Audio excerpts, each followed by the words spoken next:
d'une certaine manière, on voit un peu ça dans l'Évangile. C'est que le fait que Jésus ne respecte pas apparemment la justice, ça choque. Donc moi, dans ce sens-là, je dirais, si nous, on est un homme, on n'a pas le droit d'aller contre ce que nous avons institué avant. Mais si c'est Dieu comme Dieu, peut-être la question se pose autrement. Parce qu'il y a un rapport entre l'ordre, la justice, la miséricorde.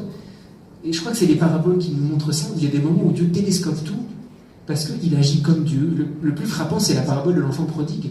Il le convertit, alors on peut dire l'enfant prodigue a fait pénitence, mais j'allais dire, il y a une espèce d'action directe de Dieu, quoi. Voilà ce que je répondrais brièvement. Oui. Alors, j'aimerais poser une question on parle du culte de Marie. Donc, d'abord la médiation et le culte. Si tant est que la médiation de Marie est indispensable dans l'économie du salut, et que tout le monde se dit enfant de Dieu, enfin quand je dis tout le monde, c'est-à-dire tous ceux qui confessent que Jésus est Seigneur et qui croient dans leur cœur que Dieu l'a ressuscité des morts, ceux-là sont sauvés. D'accord. Maintenant, qu'en est-il de ceux qui disent que Marie n'a rien à voir dans le salut? Or, vous dites que c'est indispensable, son rôle est indispensable. Est-ce que le salut, c'est un salut de seconde zone, de deuxième degré? Est-ce qu'ils sont vraiment sauvés? Ou bien ils sont sauvés en espérance? Ceci me fait poser la question de, est-ce que, puisque c'est indispensable, et que ça dépasse le culte, ça dit c'est pas parce qu'on pratique, mais c'est parce que Dieu l'a établi ainsi. Donc, si je ne crois pas que Marie est indispensable et que je dis de toutes les façons, ce n'est qu'une sœur en Christ qui a bien fait son ministère. Voilà. Est-ce que Dieu a le droit, sans mon consentement, de faire agir la médiation indispensable de Marie dans ma vie, même si je ne l'avais pas, ce qui pourrait ressembler à une violation de ma conscience et de ma liberté? Donc, est-ce que je suis vraiment sauvé? Est-ce que je ne suis pas sauvé? Qu'est-ce qu'il en est? Ça, c'est la première chose. La deuxième chose, c'est est-ce qu'il a vraiment malaise dans l'expression, dans la proclamation de certains dogmes? Et ce qui m'étonne, c'est ceci, c'est qu'on pratique, et puis après, Marie apparaît. Immaculée Conception. L'Église se réunit, c'est-à-dire les chefs se réunissent à Rome, en 1854. Ils proclament l'Immaculée Conception. Ce n'est que 4 ans plus tard que Marie apparaît pour dire oui, en fait, c'est vraiment moi. Ça pose la question de est-ce que vos affaires ne tiennent que parce que certaines personnes croient que ça existe? Donc, est-ce que c'est vraiment Dieu qui agit dans ces affaires? Parce qu'on prend une statue chez nous au village. On prend une statue, on la dépose, on dit Goli yo yo yo yo yo, et puis Goli se manifeste. Une pierre, Bafra Guadio. On met Bafra Guadio, on taille quelqu'un en policier, et puis on dit Bafra Guadio, tu es mon Dieu. On vient, on sacrifie à Bafra Guadio, et il y a des effets, et il y a de la puissance qui se manifeste. On se demande d'où la puissance vient, mais c'est qu'est-ce qui se manifeste. Quand on prend le vaudou, bon, je ne veux pas de polémique, parce que c'est quand même une structure très importante internationale. Mais je dis, voilà, on dit, si tu n'adores pas ton vaudou, c'est un adage béninois qui me dit, si tu n'adores pas, tu ne respectes pas ton vaudou, c'est-à-dire ton idole, les autres viendront le piétiner. Ça veut dire, à l'importance que je lui donne, il va résulter une sorte de reconnaissance populaire d'une part, et puis après, une puissance va venir s'attacher à ça. En définitive, est-ce que ce n'est pas nous qui créons vraiment Marie avec sa puissance? Merci. Là, je vais prendre les questions dans l'ordre, parce qu'il y a 2 questions différentes. D'abord, de quel droit est-ce que Dieu nous impose Marie, quoi? C'est ça, hein? Parce que c'est quand même un peu violenter notre liberté, quoi. Et si on n'a pas Marie, est-ce que... Ouais, ça c'est une autre question aussi. Moi j'ai dit il y a 2 questions dans la première question. C'est qu'en est-il de quelqu'un qui n'accepte pas Marie? Moi j'allais dire il y a quelque chose d'analogue, parce que on peut dire Saint Jean, femme, voici ton fils, oui, c'était juste pour Jean. Moi je veux bien, mais ce passage de Jean 19, où j'allais dire et tout est signifiant dans la passion, en fait, il y aurait un truc qui nous serait raconté dans les évangiles, mais qui ne nous regarderait absolument pas. Ou ça serait juste, en fait, Jean l'évangéliste, ça serait un truc entre... Je crois pas que ça serait raconté. Moi, je pense que quelqu'un qui... Il y a deux choses. C'est comme quand on parle de la foi explicite et de la foi implicite. Tu sais, ce musulman-là, dont je vous ai raconté l'exemple, il dit, moi, je ne crois pas en Jésus. Je ne crois pas en Jésus. Mais il est sauvé par la foi implicite. C'est ce que dit l'Épître aux Hébreux. Hein. Pour être sauvé, il suffit de croire que Dieu existe et qu'il se fait le rémunérateur de ceux qui le cherchent. Donc, première chose, c'est qu'il y a parfois on ne professe pas la foi, mais on en vit. Une fois, j'étais en France, je faisais de l'autostop. Et puis, il y a une voiture qui passe. Première voiture, personne ne s'arrête. Deuxième, personne ne s'arrête. Il y a même une religieuse qui passe, je reconnais de loin son voile, elle s'arrête, elle n'est pas. Et après, il y a une voiture qui passe. C'était des affreux païens, ils m'ouvrent la porte. Et puis, c'était un homme avec sa femme devant, et il commence à me titiller avec des questions. Et moi, je ne me suis pas laissé faire. Il dit, ah oui, le moine. Et puis alors, on a discuté, et il m'invite à déjeuner chez eux. Et puis, je me souviens, on a commencé à se mettre à la table à midi, à 17h, je lui ai dit, écoutez, c'est très agréable, mais je vais vous quitter. Et là, j'ai compris quelque chose, c'est que je pense qu'il croyait vraiment en Dieu. Mais il ne professait pas la foi parce que les images qu'il mettait derrière leur étaient tout à fait insupportables. Et heureusement que ce Dieu qui me décrivait, heureusement qu'il croyait pas en ça. Donc parfois, il y a un espèce de décalage entre la confession et ce que l'on vit. Et moi, je pense que là, le point, c'est quand, dans notre vie, il y a cette espèce d'attitude mariale d'enfant, surtout envers l'Église dans son mystère maternel, parce que c'est là que Marie est présente. Donc moi, j'allais dire, pour reprendre Matthieu 25, je suis parti de là, quelqu'un qui dirait non, moi je ne veux pas passer par ce côté maternel de mes frères qui dans leur petitesse vont m'aborder. Je crois que là, une personne peut se damner. Parce que la charité fraternelle fait partie du mystère de notre salut. Et c'est là qu'est Marie. Donc moi je dirais, c'est pas d'abord explicitement quelqu'un qui est catholique, protestant pour contre Marie.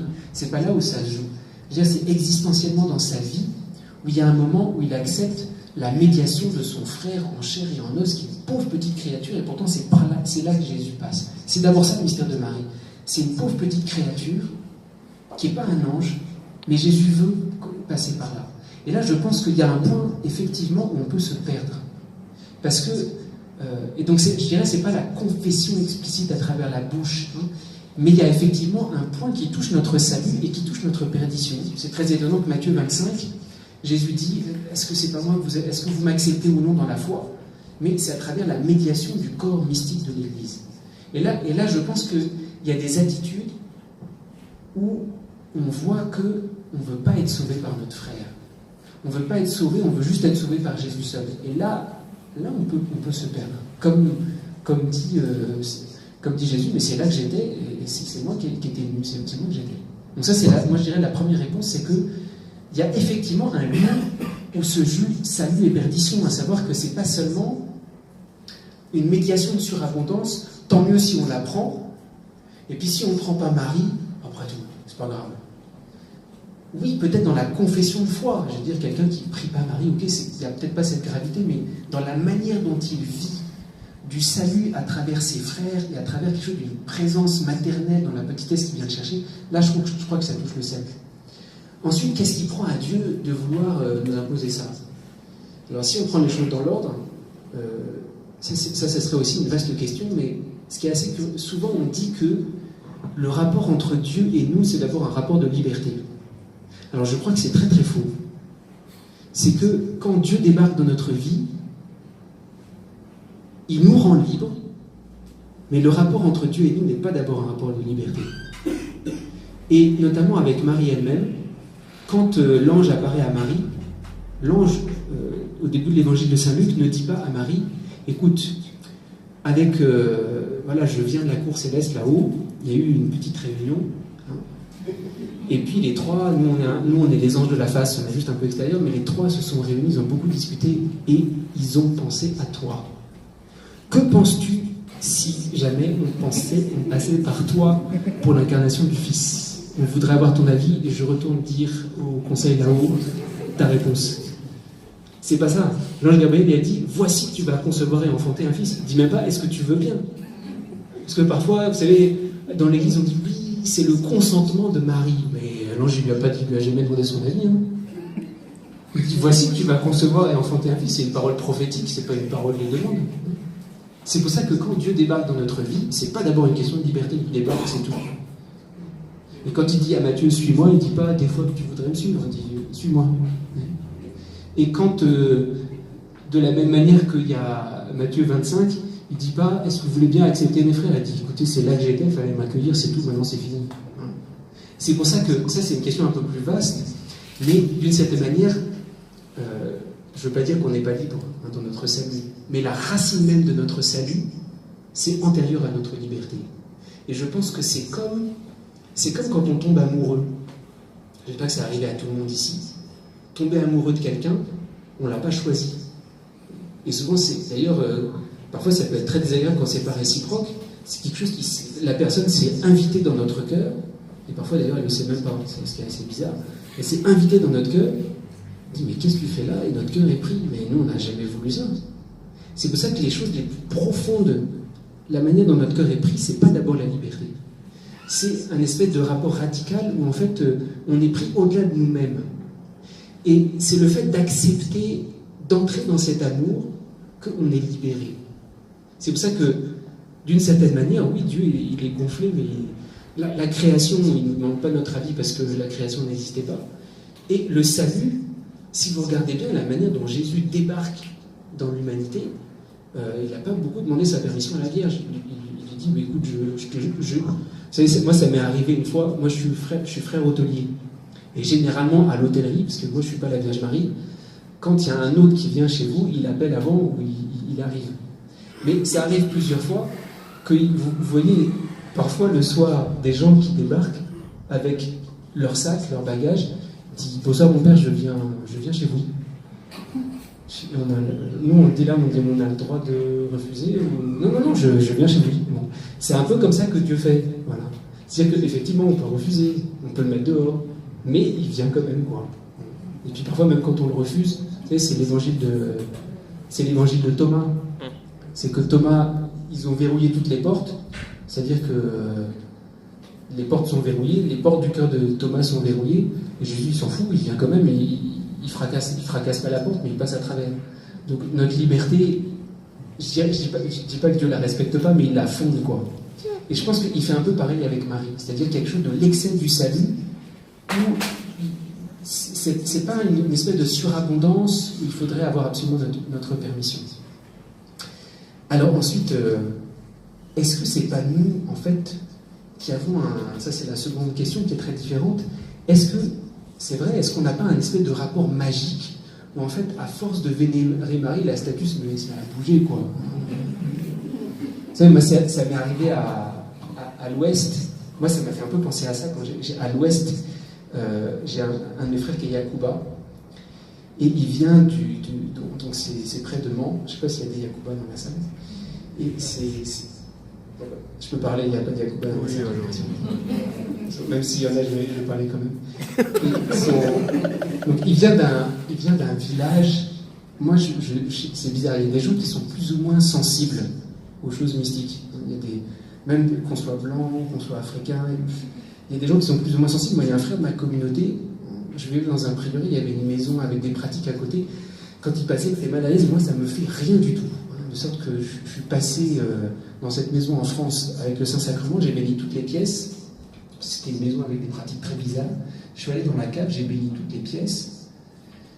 Après, je repars, j'étais avec un groupe de fidèles, et puis quand les fidèles partent, il y a une des fidèles qui s'accroche à moi, qui dit « Mon père, vous n'avez pas senti ?» Je dis « Quoi ?» Quand vous avez béni dans la cave, il y avait des bouteilles d'eau, il y avait quelque chose qui est venu sur moi. Je dis, écoutez, je suis désolé.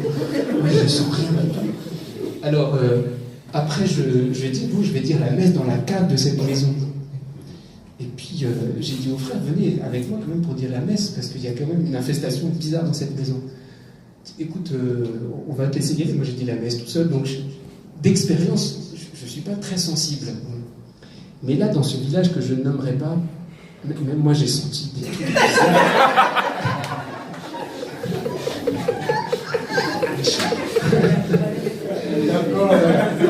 Donc je me souviens très bien, en fait c'est on marchait de village en village, et il n'y a que dans ce village où j'ai ressenti ça, c'est le village du frère.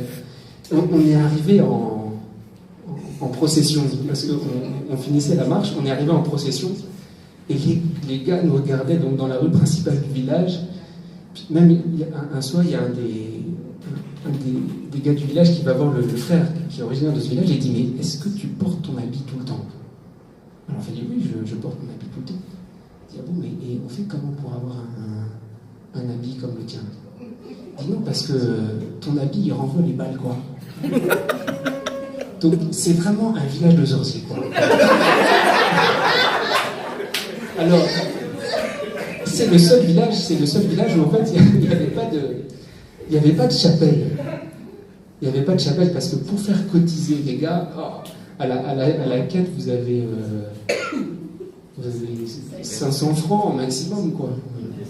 D'ailleurs, bon, on a installé la statue de la Vierge, je vais vous raconter, mais moi je suis revenu après. Et là, je vais vous raconter l'installation de la statue de la Vierge, vous allez voir. Mais moi je suis revenu après. Et là, ils avaient commencé à construire une chapelle. Alors, je suis venu dire la messe dans cette chapelle.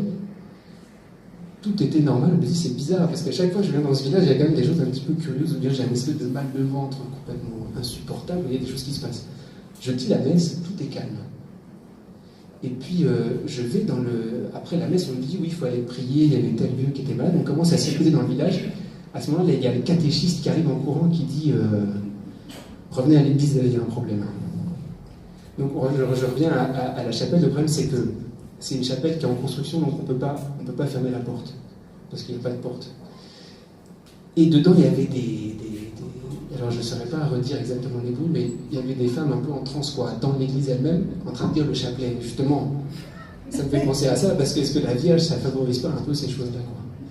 Alors, avec le frère, moi j'essayais d'en prendre une, de la sortir de l'église, pof, comme il n'y avait pas de porte, elle revient dans l'église. J'essaie de trouver la responsable en me disant: mais écoutez, qu'est-ce que vous faites? Il dit: non, il y a quelque chose sous les planches ici. Alors le catéchiste, il était excédé, il dit: ok, bon, on va soulever les planches. Donc on soulève les planches, il n'y avait rien. J'étais sûr que la dame allait me répondre ça. Je lui dis: vous voyez, il n'y a rien. Il dit: vous ne voyez rien, mais on voit. Bon, alors c'est dans ce village. C'est dans ce village. Et donc l'année d'avant, comme il n'y avait pas encore d'église, on dit: on va commencer par la Vierge. Et donc il fallait installer la grotte. Et effectivement, c'est très limite parce que tout le monde, c'est presque comme un fétiche qu'on installe, quoi. Et alors, on a échappé au pire, c'est que le prêtre qui est responsable de ce secteur, c'est un vieux prêtre allemand. Et lui, il était fatigué. Normalement, il est arrivé le samedi soir, mais normalement, tout le dimanche, il y avait la messe, l'intronisation de la Vierge, et ensuite la bénédiction. Et puis lui, il dit, avec son accent allemand, il dit: non, je suis fatigué, on installe la Vierge ce soir, je fais dodo, demain, on dit la messe. Et puis, on a mis 1 heure avec les autres pour le convaincre que si jamais on installe en plus la Vierge pendant la nuit, là, tous les villageois vont dire: vraiment, ça c'est mystique, ça. Ils ont fait toute leur intronisation pendant la nuit, c'est pas possible que ça soit louche, quoi. Bon. Alors, on a réussi à obtenir que le prêtre, même s'il est fatigué, il mette la Vierge le lendemain. Et c'est vrai que moi, ça m'a fait penser à ça. C'est qu'on a eu la messe, on a mis la Vierge dans une boîte tellement elle était lourde, et c'est vrai que les mamans se sont mis à danser autour, et moi je me suis dit: mais quand même, c'est vrai.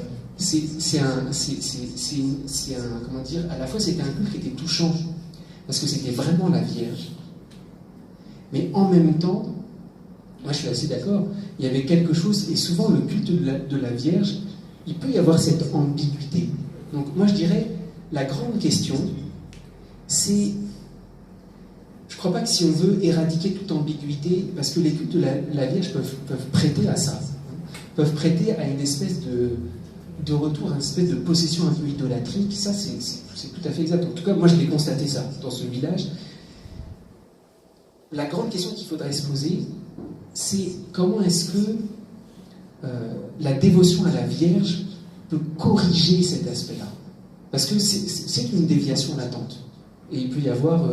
chacun veut avoir sa grotte, Et c'est comme si chacun, j'allais dire, voulait posséder un peu quelque chose du mystère de la Vierge.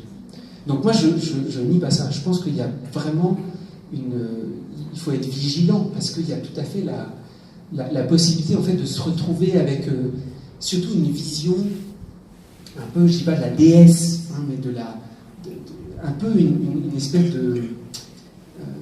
un peu dans toutes les traditions religieuses, il y a une vision d'une mère, hein, d'une déesse mère, c'est un peu ça qui est derrière. Moi, je pense que le grand correctif à ça, parce que j'allais dire, c'est inhérent, dès qu'il y a un culte, dès qu'il y a quelque chose de visible, l'exemple que tu donnes, c'est un espèce de retour, hein, de l'homme religieux au mauvais sens du terme.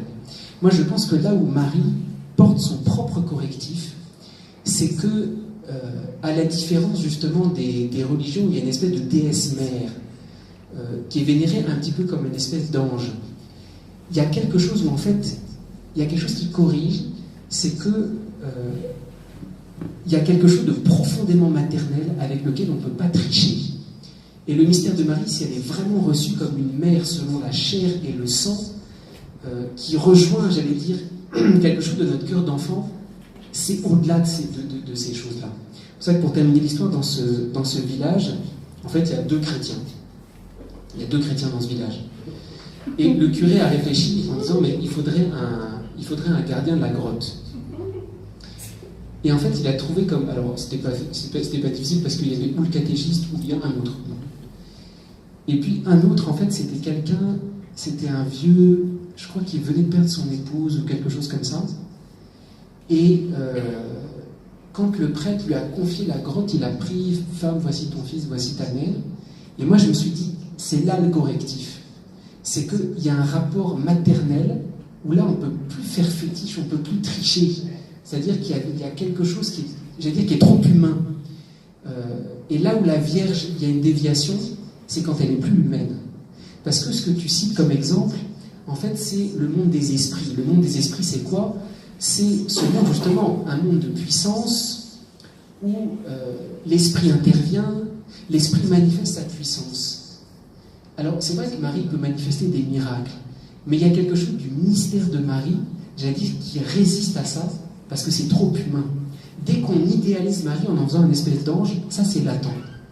Mais quand Marie, et moi ça m'a surpris, c'est cet homme qui avait perdu quelqu'un de sa famille et qui vivait quelque chose du mystère de la Vierge. Et là, moi j'ai senti ça en tout cas, en disant c'est vrai, il y a eu toutes ces ambiguïtés, la manière dont tout le monde a dansé autour de la boîte quand on est arrivé, en disant mais est-ce que c'est vraiment chrétien? Qu'est-ce qu'on fait là?